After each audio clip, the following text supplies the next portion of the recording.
Hi everyone! Welcome po sa aking YouTube channel for today's video. Paano ba gawing green ang dollar sign na yan, yung nakakulay red?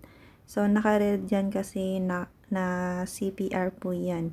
So, kapag CPR or copyright claim yung ating video, wala po yung earnings. So, kailangan natin yung gawing kulay green. So, paano ba i-remove yung mga na copyright natin na music?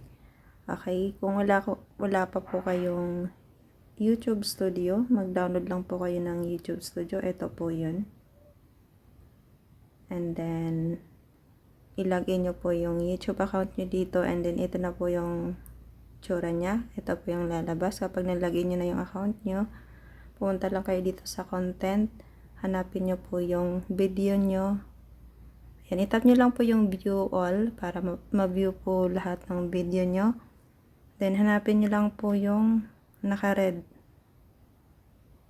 Yung naka-red po yung dollar sign.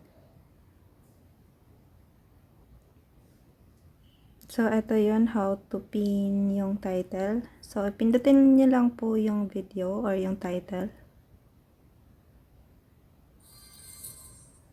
Then, pindutin nyo po yung monetization or yung may red na dollar sign. And then, tap mo yung review issues.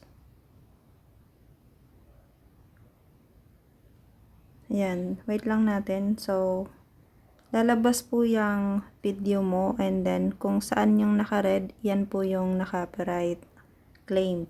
So, pindutin nyo po yung arrow na yan, eto.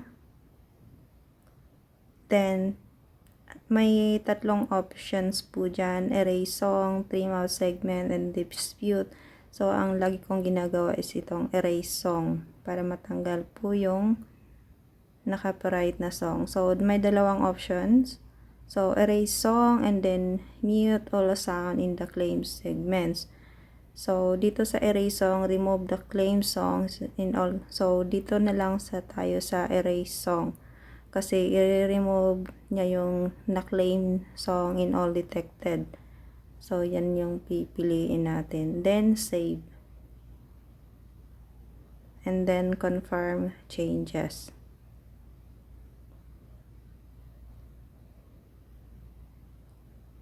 Ayan. Video editing in progress na po. So, chine-check na po yan kung tatanggalin na po yung in-erase natin na claim na song, na copyright na song. And then, magsisend sila ng notification na okay na, or tingnan nyo na lang po kung nag-green na po yung dollar sign. So, ayan po, ang nakalagay sa quality is edit processing. So, pinaprocess na po yun. So, eto na po guys, naka-receive na po ako ng may chandelier, no issues were found on top natin. Ayan yung title, how to pin your comment on YouTube video. So, ganito yung lalabas sa notification nyo sa Gmail. Then, tingnan natin sa YouTube Studio kung naka-green na ba yun. Hanapin lang natin.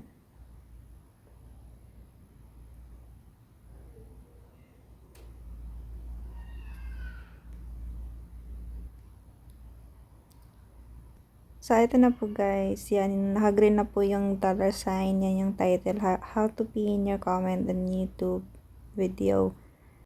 So, naka-green na po. Hindi na siya naka-red. So, ganun lang po magtanggal ng copyright claim dito sa mga video nyo sa YouTube.